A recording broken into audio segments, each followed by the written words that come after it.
Coming up next on Look Today, well, 22,000 households in our area, including us, lose power due to extreme winds. I've got details.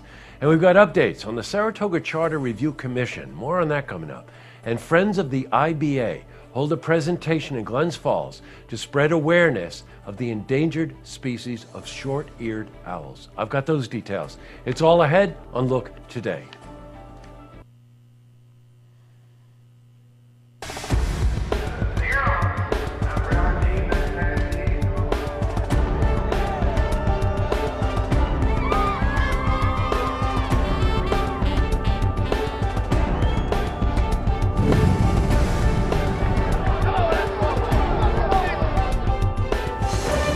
Welcome everyone, I'm Jay Hood Jackson and this is Look Today. Well, in tonight's program I sit down with John Frank. Now he's a commissioner of accounts in Saratoga and he's here to talk about recent council decision to vote against the commission's budget for the special elections.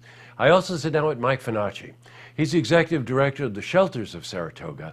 He's here to talk about the new two-story building that will be the permanent home for shelters of Saratoga. Plus, we've got your weather for the Tri-North counties, but first, these headline stories. Well, there's really only one lead story tonight. Local utility companies dealt with tens of thousands of local power outages due to high winds.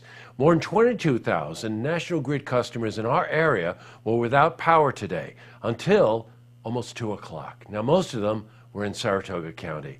And downtown Saratoga Springs was without power all this morning, as I said, until around 2.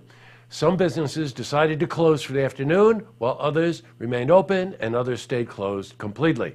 Well, in other news, here's an update, and we got the power back, as you can tell. All right, in other news, here's an update on the story we told you about yesterday. Saratoga Springs Charter Commission voted Tuesday night to hold the charter referendum in the general election in November. Well, the vote was unanimous, 15-0. After much deliberation, the commission decided it'd be best for the public if the process, meaning the voting, takes place in the general elections. We spoke to Barbara Thomas. She's a member of the commission about this. There was some pushback from members of the community who thought that having a separate referendum was going to be perhaps cut down on voter attendance. And we certainly didn't want to be in the position of suppressing votes or really distracting from the main message. Switching from news to weather. Well, today saw colder temperatures with very high winds. Let's see how the rest of the week is shaping up. For a more detailed look at our weather, let's head to the Glens Falls Weather Center for a look at your first forecast. Well, thank you, Jesse. After a couple mild days, temperatures have been crashing down over the past 24 hours. Frontal boundary now well out into the open waters of the Atlantic, still throwing off some showers and thunderstorms, even down as far south as the southern half of Florida, still seeing some wet weather from that. And then the secondary low that's still back out across the heartland of the U.S., just keeping the door open for that cold air to continue to flow on in. And that'll mean some very chilly temperatures upcoming as we push ahead into the weekend. Getting a preview of what's to come to our north, we can see spots like Burlington and Bangor, about 4 to 8 degrees. Temperatures in the rest of the region hanging on to the teens, few 20s as you head a little bit closer to the coast and further south. Before the meantime, some cold air on the way in, down to about 17 degrees tonight across the region. Partly cloudy skies, dry air mass in place. We'll see very limited cloud cover through the morning hours, so maybe a little bit more as we head through the afternoon. A stray flurry not completely out of the question. Highs below freezing at 30 degrees. Out the door tomorrow morning, be prepared for some cold temperatures. We'll see some passing clouds, and with the breeze filtering on in, it'll make the wind chill feel like it's in the lower teens. Over the next few days, we'll see even colder weather. 5 degrees the morning low Saturday. Saturday's high only reaching 20.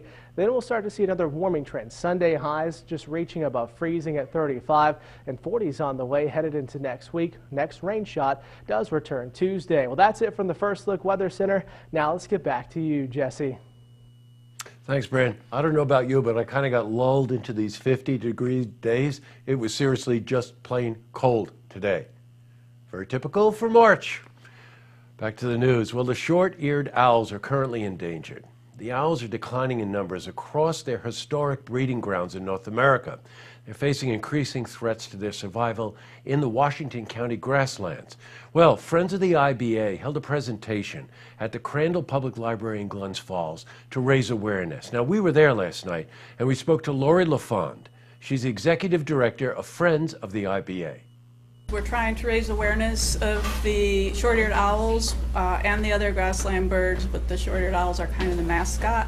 And we're trying to conserve critical habitat for these birds, and it'll help the other grassland birds too. In other news, here's a very interesting story. The American Legion Post 233 in Glens Falls hosted a special talk last night on an important historical event that helped shape our present day. Now, the talk featured 3 women who were children when they were liberated from Nazi occupation by American troops in World War II. They were from France, Latvia, and Germany. Well, we spoke to Gunta, who is from Latvia, about the importance of this talk. We must never forget. That's for those of us who were part of it, and those of us who don't know anything about it. This event is named very well what you need to know. You know, I just want to give hats off to Tony Garcia, his wife, and everyone who put that talk together. You might remember I interviewed Tony earlier on this week about this event. It's wonderful for our kids especially to have a perspective of history and the events that shape today. Up next, I sit down with John Frank. He's a commissioner of accounts in Saratoga. He's here to talk about the recent council's decision to vote against the commission's budget for a special election. Plus, I sit down with Mike Finacci. He's the executive director of the Shelters of Saratoga. He's here to talk about the new 2-story building that will be the permanent home for Shelters of Saratoga. But first, if you've seen who's happening, you want to share a story idea. How about join us for an interview? And give us a call on the hotline. The number is 798-8000. Well, that's all the time we have for this edition of Look Today. It was a strange day around here today. We didn't have any power till mid-afternoon, so we were upside down. But I did have a meeting today that was just terrific over at the Adelphi Hotel. Now, those of you in our area know that the Adelphi is a very historic hotel right in the heart of Saratoga. Well, I was over there today for a meeting with Toby Milds, one of the owners, Richard Rubenstein, Marissa, and teams of people that are working on the Adelphi, not only in the restoration of the hotel, but concepts and ideas for how that organization is going to reach out into the community. I even ran into Elizabeth Sobel, the president of SPAC over there. A lot of very positive ideas coming down the pike, which you're going to see in the next 6 months for sure. I also want to recognize again Tony Garcia from the American Legion Post in Glens Falls. That talk they did last night was just riveting and very, very important. Really encourage you to follow them. We'll have them here on Look Today to give you updates on any of the lecture series that they've got planned in the future. And last but not least, one of our own, I want to give a quick look out to Joel. Once we put gas in Joel's car, he was able to go cover not only the IBA story last night, but also get over to the American Legion thing. So thanks, Joel. Tonight on Look TV, it's sold. That's our call-in auction program. Tune in tomorrow night for the stories that matter to you. Good night, everyone.